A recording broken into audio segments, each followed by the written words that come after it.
Bonjour et bienvenue à l'invité de Thierry Dim. Nous avons le plaisir d'accueillir aujourd'hui Monsieur François Zavary. Bonjour. Bonjour. Vous êtes le chef stratégique de la Banque Ré. Compte tenu de la situation actuelle en Europe avec l'élection de David Cameron, la réélection de David Cameron, celui-ci a promis lors de sa campagne de faire un référendum. Est-ce que c'était une stratégie bien pensée selon vous? Elle est nécessaire. Je dirais que c'est une stratégie aujourd'hui qu'il est obligé de mener à bien, puisque c'est une promesse qu'il avait faite à l'électorat avant de se présenter pour une réélection.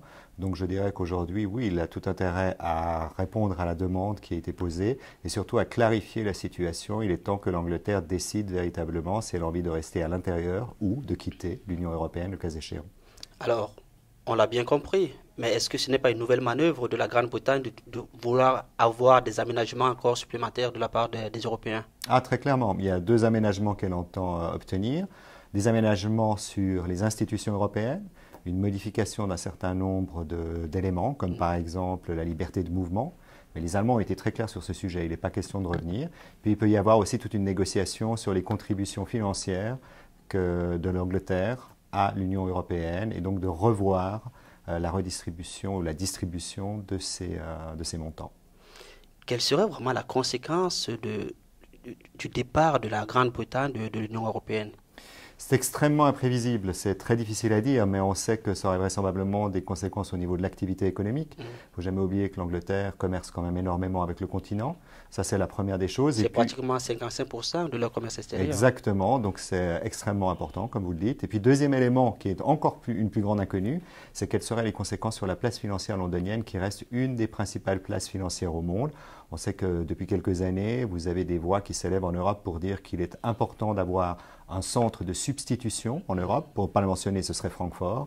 Et ça pourrait renforcer les voix de ces gens qui seraient amenés à dire, écoutez, maintenant que l'Europe n'a plus l'Angleterre en son sein, il faut considérer que Francfort doit être développé comme le centre financier de l'Union européenne. Est-ce que vous partagez cette opinion? Parce qu'il y a beaucoup d'analystes aujourd'hui qui disent vraiment on doit aller vers Francfort. Est-ce que vous êtes de cet avis? C'est très compliqué. Il est extrêmement long et extrêmement difficile, je dirais, de réaliser la création d'un centre financier international. Ça ne se fait pas comme ça ne se décrète pas. On sait que ça implique un certain nombre de coûts, un certain nombre d'investissements.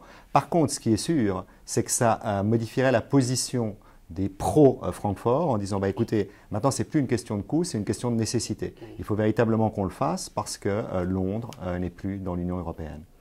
Alors, l'Union européenne chance au boulet pour l'Angleterre?